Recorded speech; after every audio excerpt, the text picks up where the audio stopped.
Ó Mãe Santíssima, intercedei por nós para que possamos bem compreender os ensinamentos de vosso Divino Filho, nosso Senhor e Salvador Jesus Cristo, e as explicações dos pais da Igreja.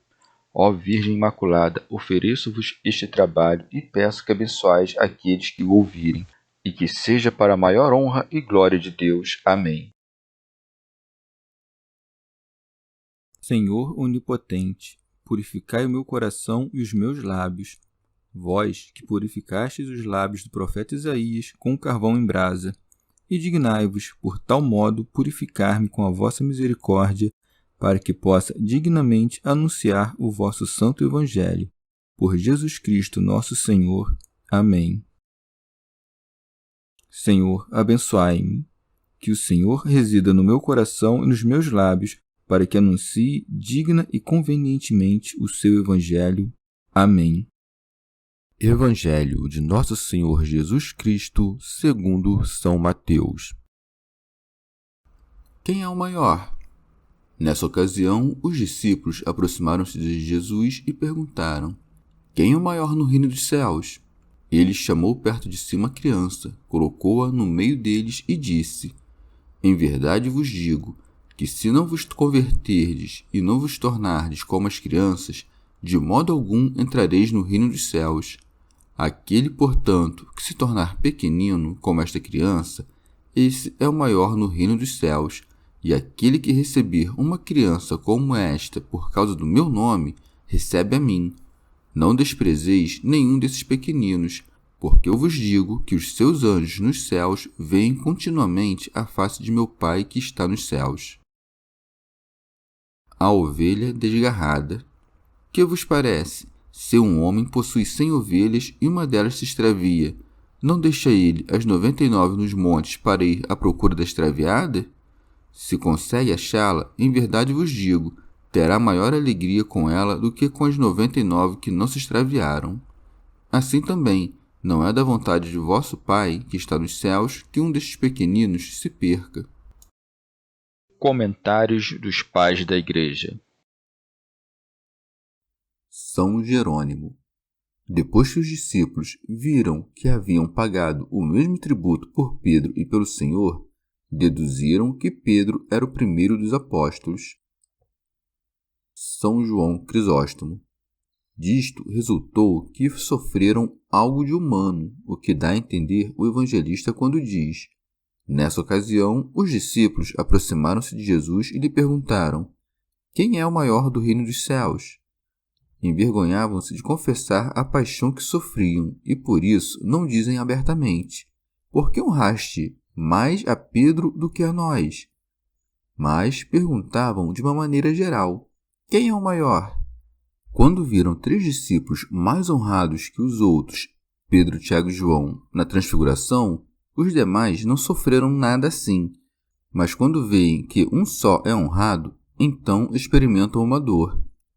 Mas tu, de outra parte, considera primeiramente que não buscam nada da terra e ademais, que depois depuseram este movimento passional.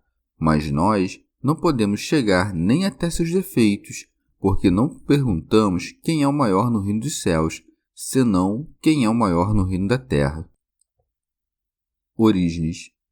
Se duvidamos em alguma ocasião e não encontramos a resolução das dúvidas, devemos imitar os discípulos, aproximando-nos com toda a anuência de Jesus, que tem poder para iluminar os corações dos homens e fazê-los entender toda a classe de questão. Perguntemos também aos doutores que estão colocados à frente das igrejas.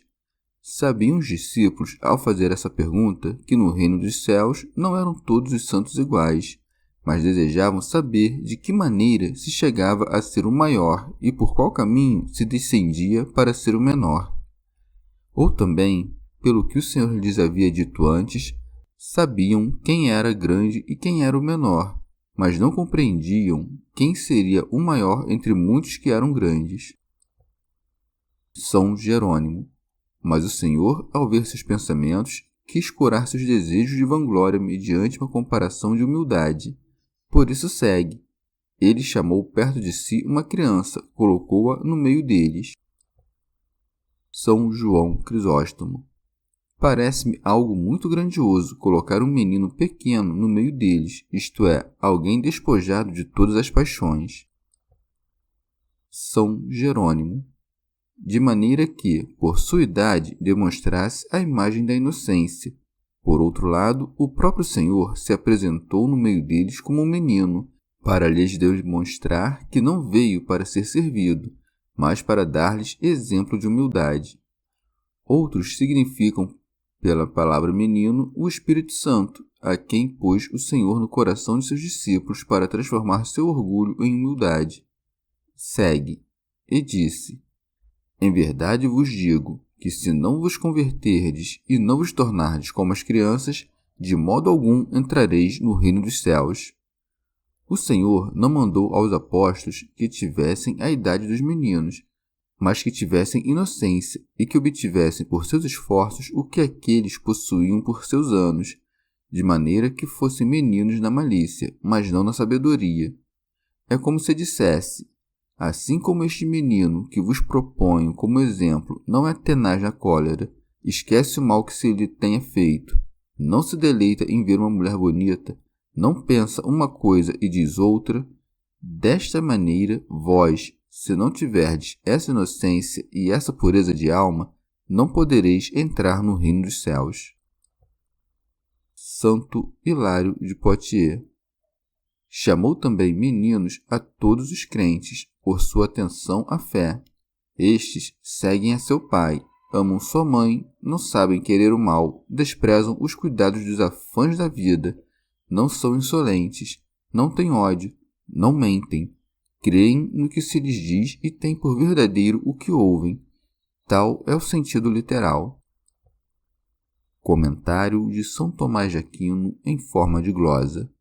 Se não vos converterdes desse orgulho e dessa indignação em que agora viveis, e não vos fazeis pela virtude tão inocentes e humildes como são os meninos por sua idade, não entrareis no reino dos céus, visto que de outro modo não se pode entrar. Qualquer um, pois, que queira se humilhar como este menino, será maior no reino dos céus. Com efeito, quanto mais humilde for um homem, tanto maior será no reino dos céus. Remígio de Auxerre. Isto é, no conhecimento da graça ou na dignidade eclesiástica, ou certamente na bem-aventurança eterna. São Jerônimo.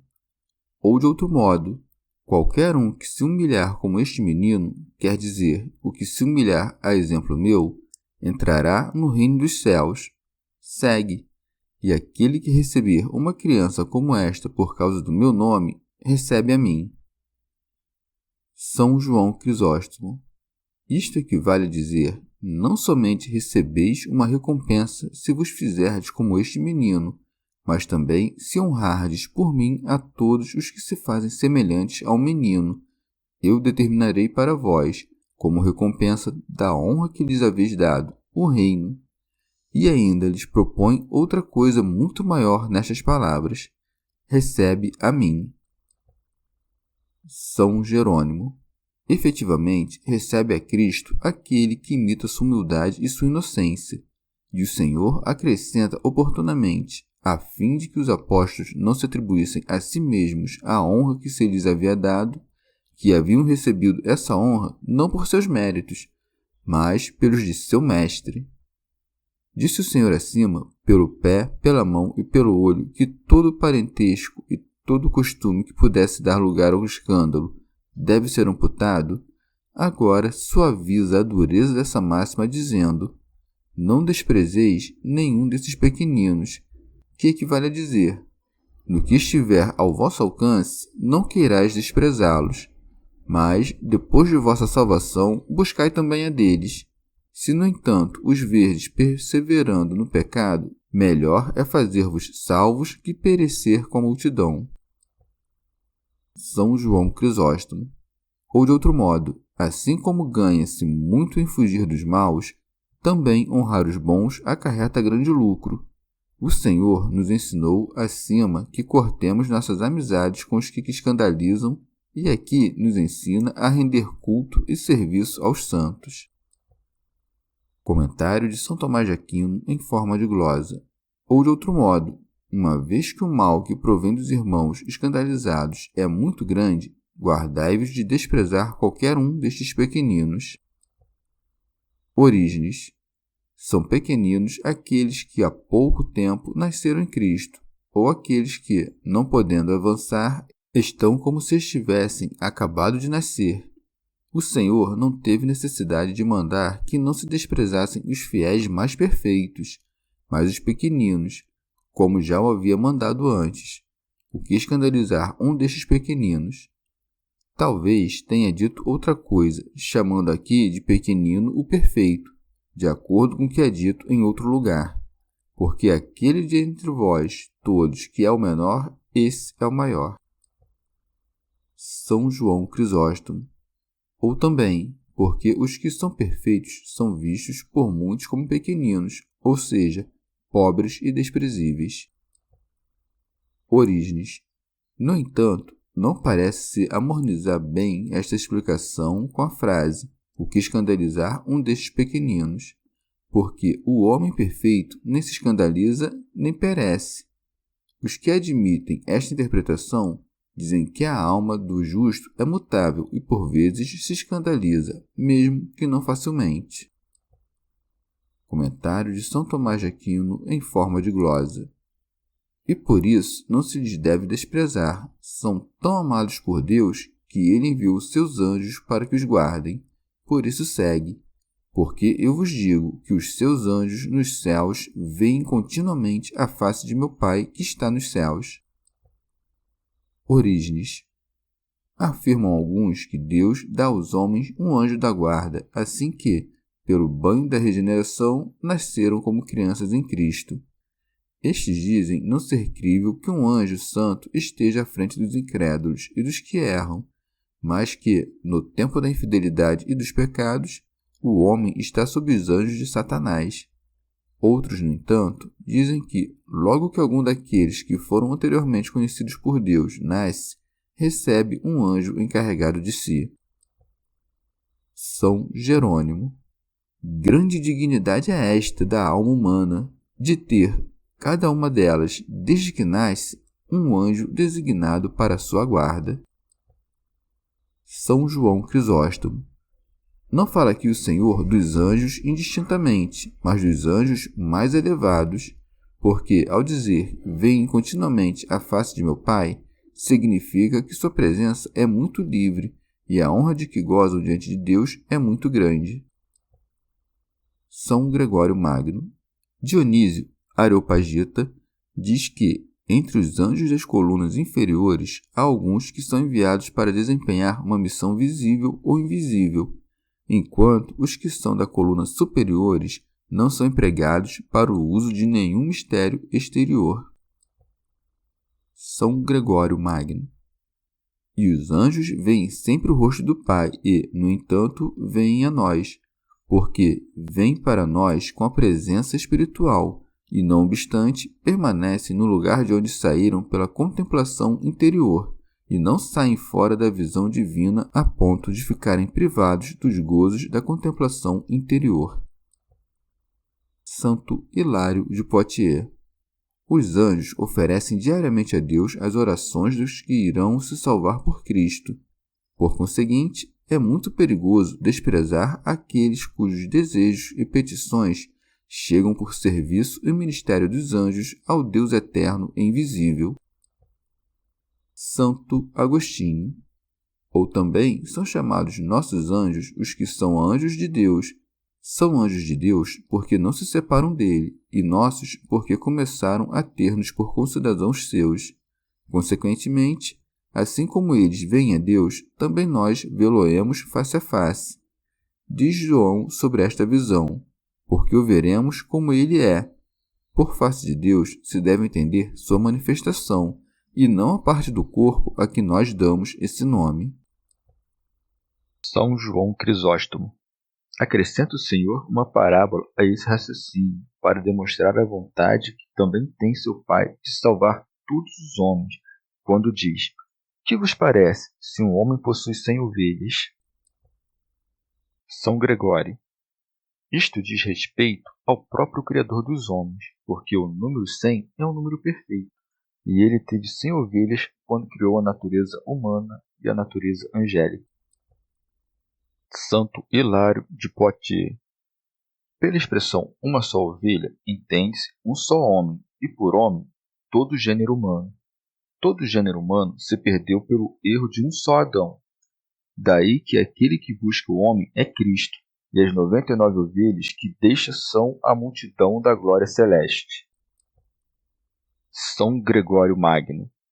E diz o evangelista que as deixou nos montes para significar nas alturas, porque seguramente as ovelhas que não haviam perecido estavam nos lugares mais elevados. São Beda.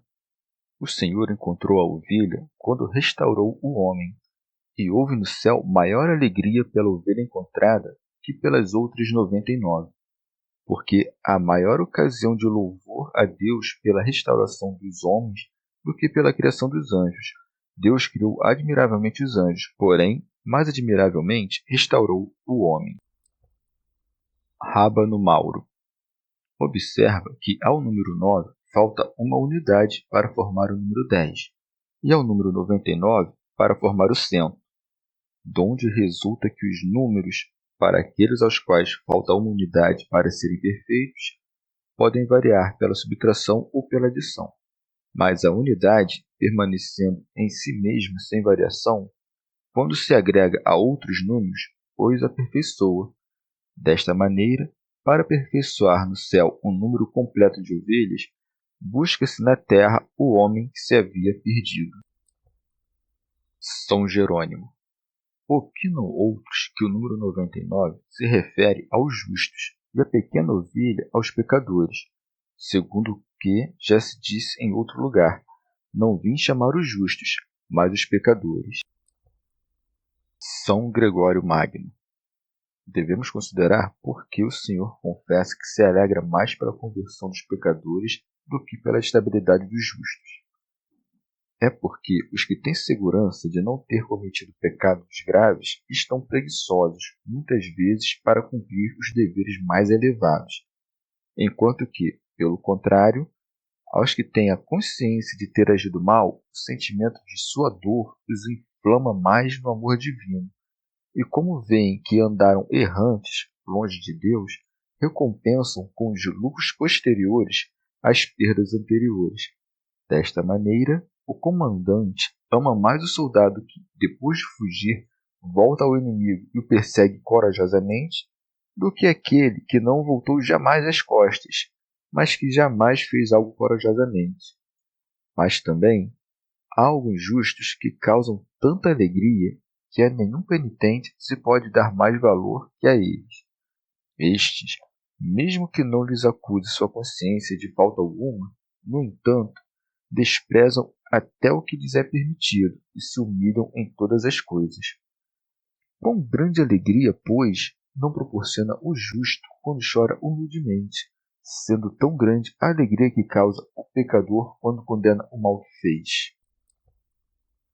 São Beda, ou pelas 99 ovelhas que deixou no monte, significa os soberbos, aos quais, para chegar à perfeição, marcada pelo número 100, lhes falta a unidade.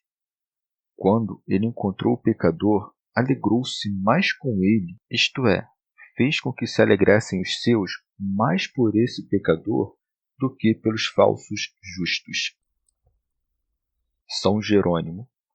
As palavras que seguem, assim também não é da vontade de vosso Pai, se referem ao que foi dito mais acima. Vede, não desprezeis um só destes pequeninos. E desta maneira, ensina que a parábola foi proposta para que não sejam desprezados os pequeninos. Nas palavras, não é da vontade de vosso Pai, o Senhor manifesta que sempre que perecer algum destes pequeninos, não perece por vontade do Pai. Chegamos ao fim de mais um dia de comentários da Catena Áurea. Muito obrigado por ficarem até aqui, que Nossa Senhora derrame suas graças sobre nós e até amanhã.